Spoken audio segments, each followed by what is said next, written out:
ये बापू को अंदर करना, एक उच्च विचार को आपने बंद कर दिया है जो कि पूरे समाज को बिगाड़ रहा है, और एक जो श्रेष्ठ विचार था उसको आपने कैद कर दिया है। जो बापू के सम्मान में, बापू के सम्मान में, बापू के सम्मान में, बापू जी निर्दोष है, निर्दोष है, बापू जी निर्दोष है, निर्दोष है, निर्दोष है, बापू जी निर्दोष है, निर्दोष है, निर्दोष है,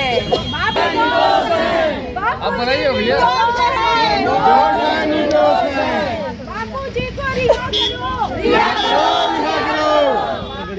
रिहा करो, रिहा करो, बापू जी निर्दोष है, निर्दोष है। देश ही नहीं पूरी दुनिया में अंतर्राष्ट्रीय महिला दिवस की धूम मची हुई है।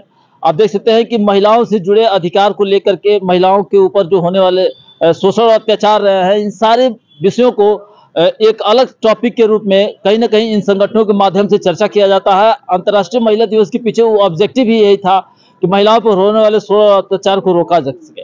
गोरखपुर डीएम कार्यालय पे आप देख सकते हैं हमारे पीछे महिलाओं का एक झुंड यहाँ खड़ा है।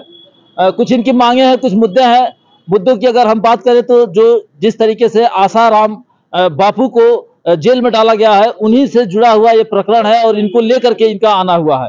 क्या बताएंगे, किस लिए डीएम कार्यालय आई हुई है? सबसे पहले तो सभी महिलाओं को, बहनों को मैं अंतर्राष्ट्रीय महिला दिवस की शुभकामना देती हूँ।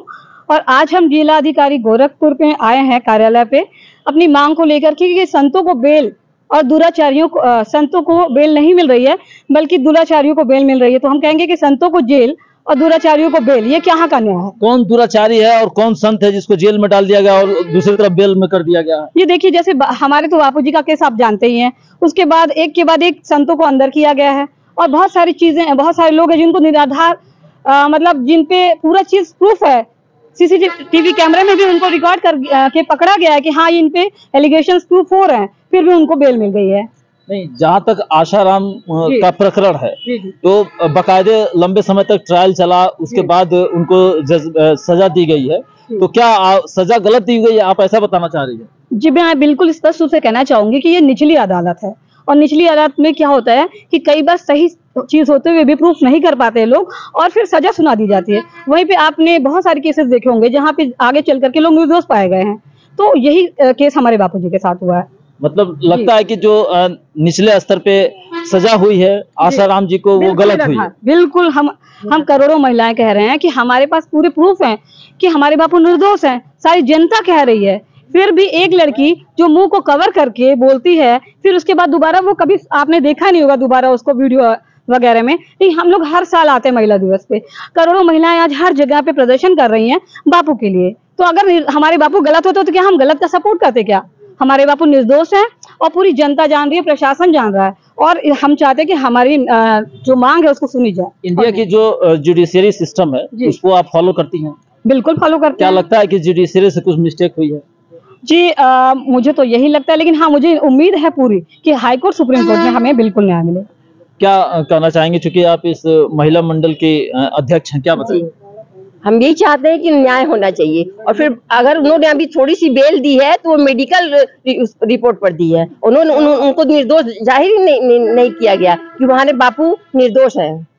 निर्दोष होके उनको मिलना चाहिए ना कि उनको बेल, लेकिन वो है ही नहीं है। तो ये ऐसे कैसे ही हो? तो बात को बनाना हुआ कि बात हमने बेल दे दिया है, बस ऐसी तो ऐसा तो नहीं होना चाहिए ना। क्या मांग है और हमारे महापुरुषों की इज्जत की ख्याल रखना चाहिए। उन्होंने इतना बड़ा काम किया हमारे देश के लिए, हम बाल संस्कार चलाया, युवा सेवा संघ की स्थापना की, आपातकालियों में वहाँ रक्षा के लिए युवा संघ के लोग जाते हैं यहाँ के लिए। इतना सारा ज्ञान हम लोगों को उन्होंने दिया है जिससे कि सारे देश और समाज की रक्षा होती है। तो ऐसे संत को अगर दिए भी हैं बेल तो वो मेडिकल रिपोर्ट पर दिए हैं, तो ये कोई बात नहीं। जो आसाराम जी पर आरोप एलिगेशंस लगे हुए हैं कि वो किसी महिला का बलात्कार का उनके ऊपर केस चार्जेस चल रहा है, ये बता रही हैं कि उनको गलत फंसाया गया, क्या कहेंगे?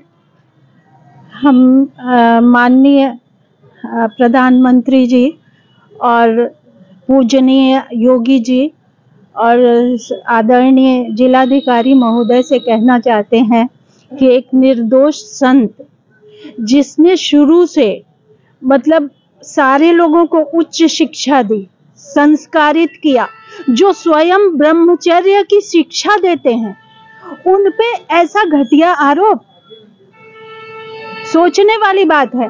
और जब इतनी महिलाएं उनके साथ खड़ी हो रही हैं, तो जो लड़की जिसने आरोप लगाया है, अगर वो सच में सच्ची है तो उसको हमारा विरोध करने आना चाहिए कि आप एक संत जो जिसने बुरा किया, आप उसके साथ क्यों खड़ी हैं, उसको आना चाहिए हमारा विरोध करने।